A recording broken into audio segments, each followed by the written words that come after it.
Inside the club, everyone is enjoying the DJ and their drinks at that time. The man in coat breaks through and shocks everyone. As the public sees the man, they guess that he is a vampire. Seeing this scene, the public gets scared and runs out of the club. The man stands at a container as he finished killing the worker. He shouts out loud and provokes the lion to come out. Excellent. Exquisite. So what can I help you with? Lucy comes out, clapping his hands, and tells this to the man. The man gets down and asks Lucy that if he is the lion, but he didn't seem so as he looks like a failure. You're the first to say such a thing to me. But you see, I know guys like you, real well. You might be strong as shit. But what you gonna do with only 5 years to live? There is a way to extend your lifespan, and that's to become a lion, right? Oh, but you look real familiar. Aren't you that UFC champ? You are, right? Kukuk, I'm a huge fan. I like you. Why not work under me, Lucy tells all of this to the man. Hearing this, the man gets angry and says that he didn't work under scrawn-ass punks like him. Lucy warns him to watch his mouth if he don't want to see blood. The man ignores the warning and tells Lucy that he will give him one last chance to live if he hands over his position to him. Oh, ho, ho, ho. Ah, so scary. As soon as Lucy gives the reaction, the man punched him on the chin and tells him not to worry, as he will get more scarier. The man continuously throws punches at Lucy and pushed him back. The workers of Lucy sees this and gets confused that how can a person get this strong after turning vampire for a few days. As the man punches Lucy, he smiles as he can feel the power difference after turning a vampire, and he wants to settle his annoying life and become a lion so that he could live on top of the world. The man gets excited and tells Lucy to die. At that time, Lucy shows his golden teeth and smiles and gives a nice finger flick on the man's forehead. As the man gets hit, he flies away at Mark's speed and hit the wall and died instantly. Lucy then wipes his hand on a towel and tells his underlings to take care of the body. As Lucy sits and takes a sip of the beverage, at that time a man comes and tells him some news.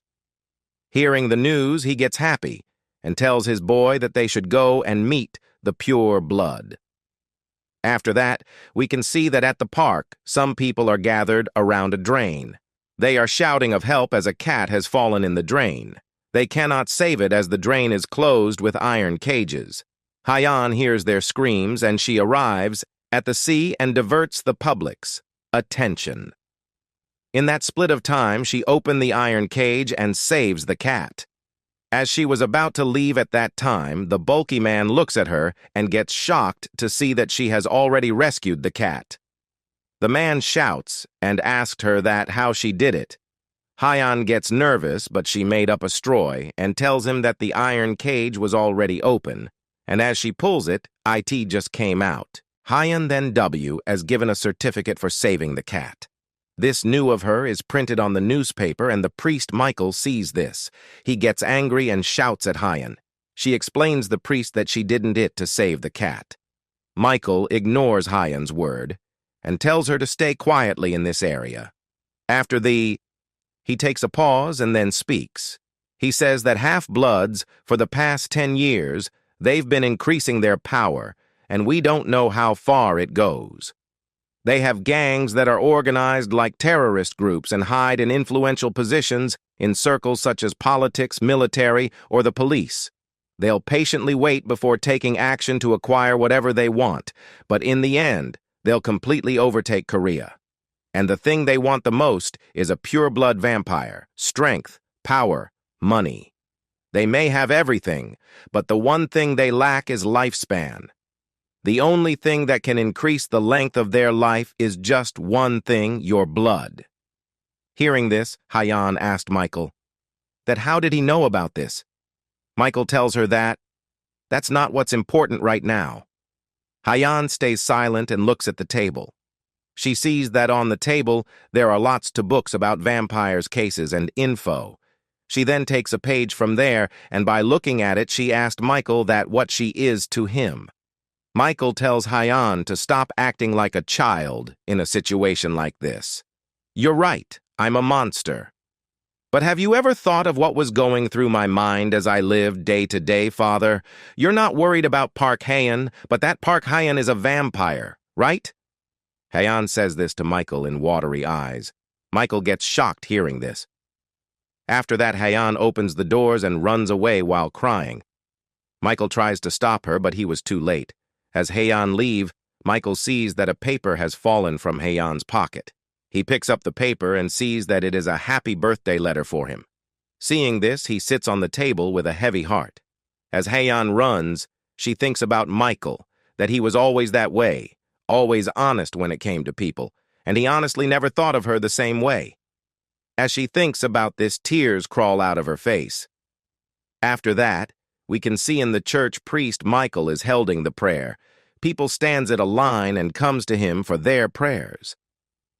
As he was praying at that time, he suddenly feels a chill sensation. He then looks front and sees that the A-man dressed in a red suit and holding an umbrella stands in front of him with a creepy smile.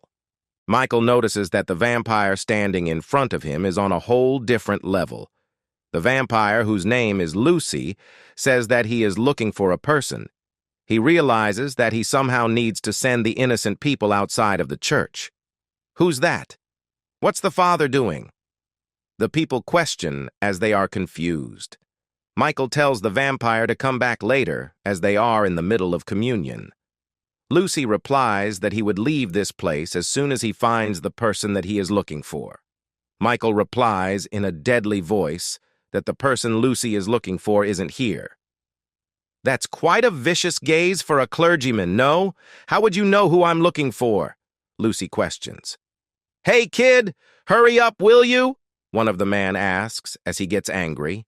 Lucy warns the man not to touch him, or else the man has to suffer severe consequences.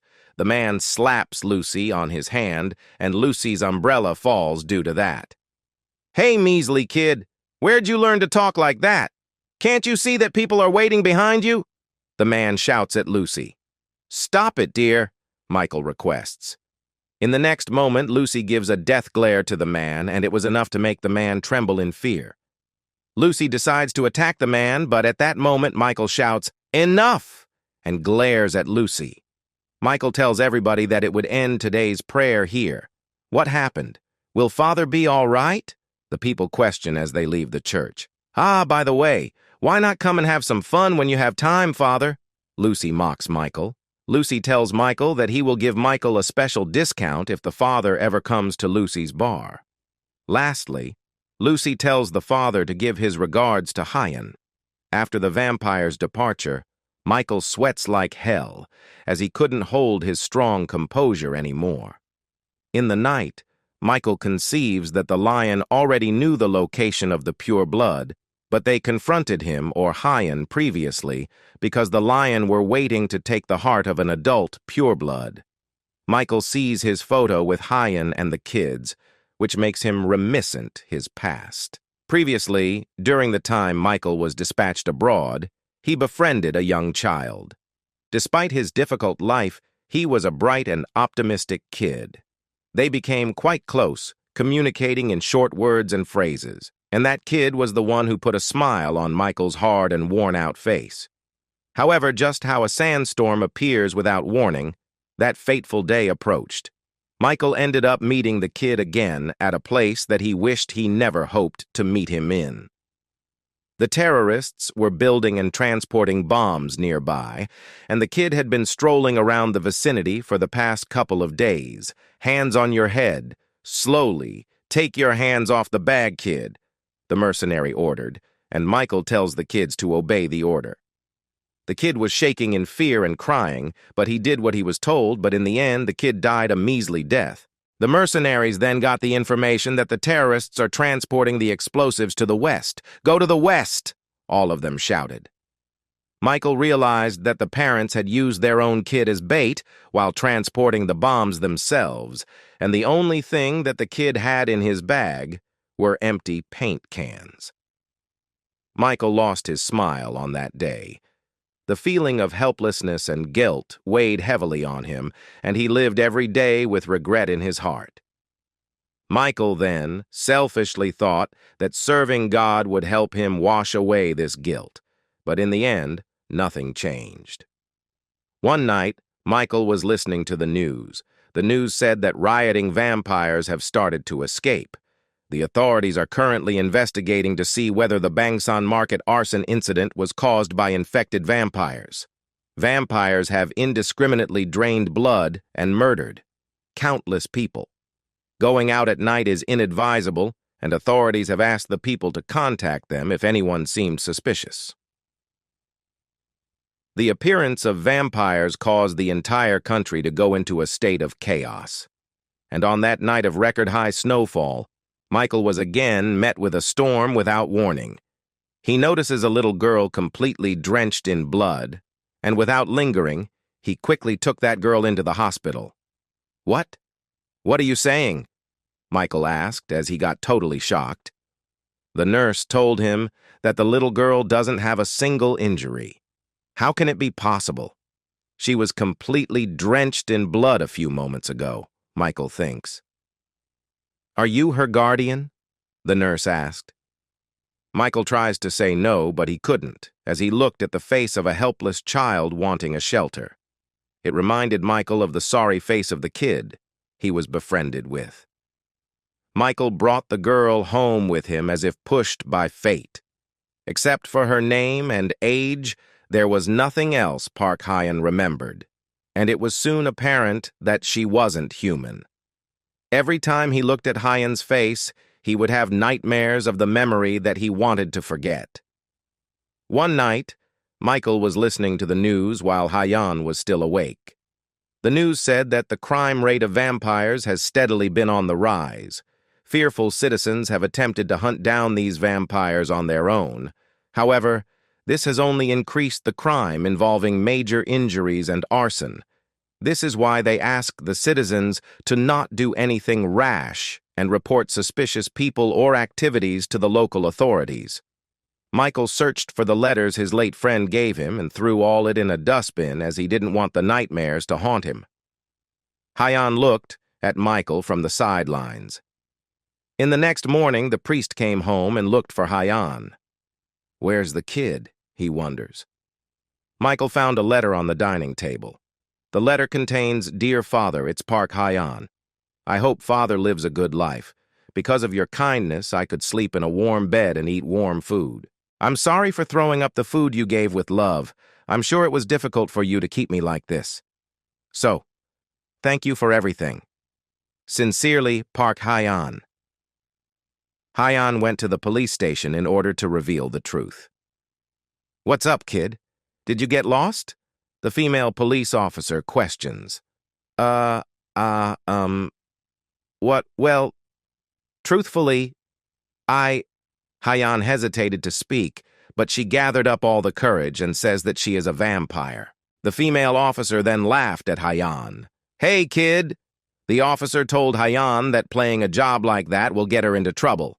Hyan again tried to convince the police officer. "Didn't I tell you to stop? What are you going to do if you really get caught up by vampires?" "Hey, kid, where are your parents?" the officer questioned. "I just need to prove it, right?" Hyan asked in a sad voice and starts to transform. For a moment, both the police officer felt an uneasy aura. But at that moment, Hyan's father arrived and stopped her transformation. "Did she play a weird on you officers?" The father questions and apologizes for Hyan's mistake. In the present, the priest is getting ready for the fight with the vampires. The father thinks that no matter what the circumstances, he must save the church members from this assault. He quietly sneaks out of the house. "Where are you going with such a big bag?" one of the vampire questions. "It's almost as if you're trying to run away, ain't that right?" one of the vampire questions. The aura and the pressure that the vampires are emitting now can even make an adult faint. "They're still children. Can you please just go back for today?" the priest requests. But the vampires rush at the church and the house. "No, please, Please spare the children, the father shouts. The vampires didn't listen to the priest and breaks the door of the house. As the vampire enters, he notices that he already fell for the trap laid by the father. The whole house ignites in mere seconds, and the vampire who rushed to the house gets completely immolated. Another vampire rushes at the priest and tries to punch him, but the priest blocks the attack with the huge bag. The priest had something up his sleeve. He uses a flamethrower to completely annihilate the vampire. "Put it out! Ah!" the vampire shouts as he turns into ashes. "Where's the pure blood?" One of the vampires questions. The vampire says that he doesn't know where the priest get that kind of courage, as humans are like insects in front of a vampire. The vampire warns the priest. He says that this battle will not end nicely. "Ah ha ha ha! I knew you vampires are terrified of heat and fire. The time right now is when the sunlight is at its peak. Why else would I have created a scene now of all times?" the priest explains. The vampire understands that they have been played by the priest. The vampire gets angry as he notices that the priest purposely came out when they couldn't even use their full strength. "Who the hell are you?" the vampire questions. The priest replies that he is nothing more than an insect-like human. The priest, who was a mercenary, has many weapons in his arsenal. So, having a small handicap should be fine, don't you think? the priest questions.